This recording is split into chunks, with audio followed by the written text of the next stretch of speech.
Reels वाली बहू।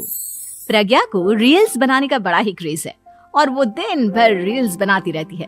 खाते पीते घूमते फिरते घर में कॉलेज में रील्स बनाने के कारण प्रज्ञा पूरे कॉलेज में हाईलाइटेड है। जहां उसकी रील्स सभी को पसंद आते हैं, वहीं मनीषा चिंता में डूबी रहती है। एक रोज जब खाते हुए प्रज्ञा रील्स बना रही होती है, तब मनीषा कहती है, 1 मिनट भी चैन नहीं है इस लड़की को। ये नहीं कि खाना तो आराम से खा ले, लेकिन नहीं, अरे थोड़ी देर रील्स नहीं बनाओगी तो आसमान नहीं टूट पड़ेगा। अरे मम्मी, इसी को तो कहते हैं डिटर्मिनेशन। तुम नहीं समझोगी ये सब। भगवान, इस लड़की को सद्बुद्धि दे। जब देखो तब टेढ़ा बाका मुंह बनाती रहती है। मनीषा की बात का प्रज्ञा पर जरा भी असर नहीं होता और वो खाते खाते रील्स बनाती रहती है। दिन बीतने लगते हैं और देखते देखते प्रज्ञा का कॉलेज भी खत्म हो जाता है। आए दिन कोई ना कोई मनीषा को प्रज्ञा की शादी करवाने का सुझाव दे जाता है। सब ठीक ही कहते हैं, प्रज्ञा की शादी कर देनी चाहिए। अपने घर के काम काज में व्यस्त हो जाएगी तो खुद ही ये रील्स और नाच गाना बंद हो जाएगा। मनीषा और प्रेम प्रज्ञा के लिए एक अच्छा लड़का ढूंढने लगते हैं और तभी विकी का रिश्ता प्रज्ञा के लिए आता है, जिसने प्रज्ञा को उसकी रील्स देखकर पसंद कर लिया था। अगले दिन विकी अपने माता पिता के साथ प्रज्ञा के घर पहुंच जाता है और प्रज्ञा साड़ी पहने हाथों में चाय की ट्रे लिए उनके सामने आती है। जब विकी को पसंद है तो हमें भी बहू पसंद है। बहन जी, आप बारात की तैयारी कीजिए। एक बार लड़का लड़की अकेले में बात कर ले तो अच्छा रहेगा। हाँ हाँ, क्यों नहीं। मनीषा विकी को प्रज्ञा के कमरे में भेजती है, जहां प्रज्ञा पहले से ही रील्स बना रही होती है। तभी विकी कहता है, आ गए आपके साजन जी। हमारे साथ ये रील्स कंप्लीट करती तो और भी अच्छा रहता। अच्छा जी, अब आ ही गए हैं तो बना ही लेती हूँ आपके साथ। दोनों मिलकर रील्स बनाते हैं। जब वी मीट और तुरंत पोस्ट भी कर देते हैं। फिर विकी कहता है, जब आप साड़ी में चाय लेकर आए तब मुझे लगा कि कहीं मैं गलत कर में तो नहीं आ गया। अब सही है। दोनों की शादी पक्की हो जाती है और शादी के दिन भी प्रज्ञा रील्स बनाने से चूकती नहीं। यहाँ तक कि बारात के समय भी नाचते हुए रील्स बनाती है। सभी लोग प्रज्ञा की तारीफ के पुल बांध देते हैं और प्रज्ञा नाचती गाती अपने ससुराल चली जाती है। सब कुछ अच्छा चल रहा होता है।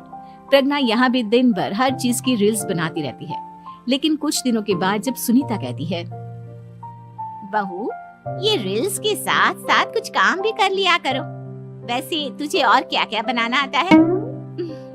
मम्मी जी, वैसे तो सब कहते हैं कि मैं सब कुछ अच्छा बनाती हूँ, लेकिन मुझे लगता है कि मैं मैगी अच्छा बना लेती हूँ। हाँ, कॉफी भी अच्छा बना लेती हूँ और मुंह तो सबसे अच्छा बना लेती हूँ। हैं?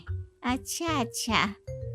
सुनीता अपना माथा पकड़ लेती है और कहती है, बहू, कुछ खाना बनाना भी सीख लेती। मम्मी जी, मैं लंबी प्लानिंग कर रही हूँ।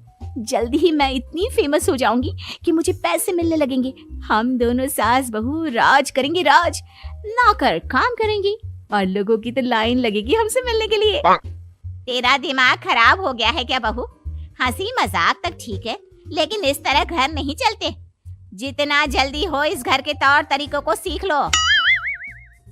प्रज्ञा मुंह घुमाकर चली जाती है और तुरंत उसी वक्त एक रील बनाती है।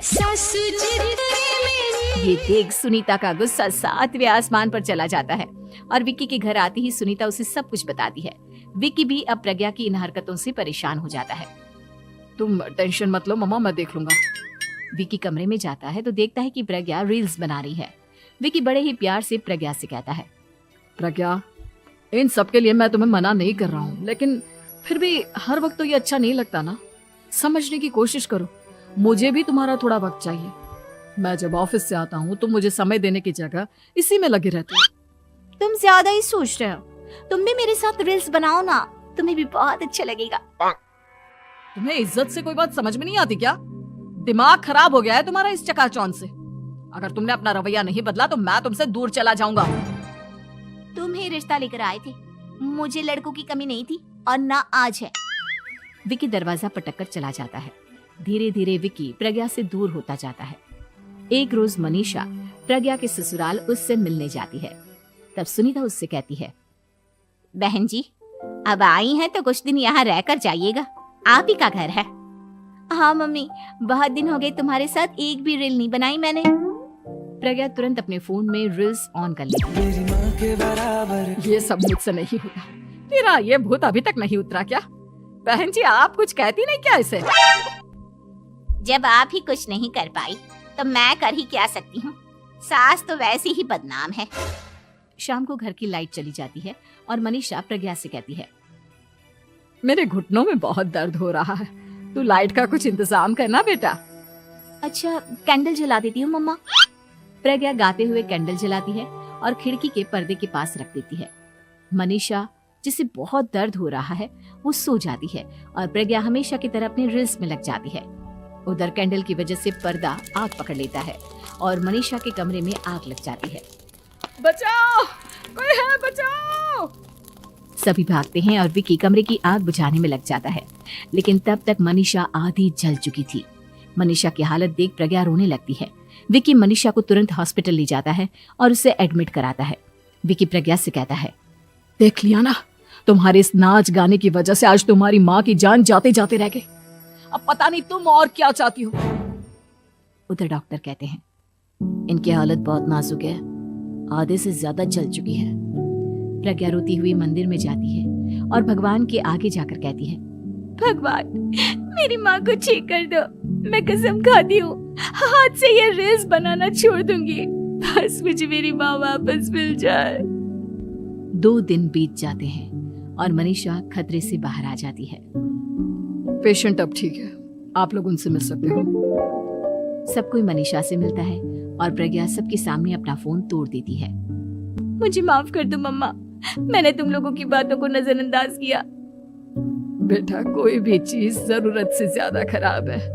मैंने तुम्हें रील्स बनाने से कभी मना नहीं किया, लेकिन हर वक्त एक ही चीज तो सही नहीं है। मैं समझ गई हूँ मम्मा, आई एम सॉरी।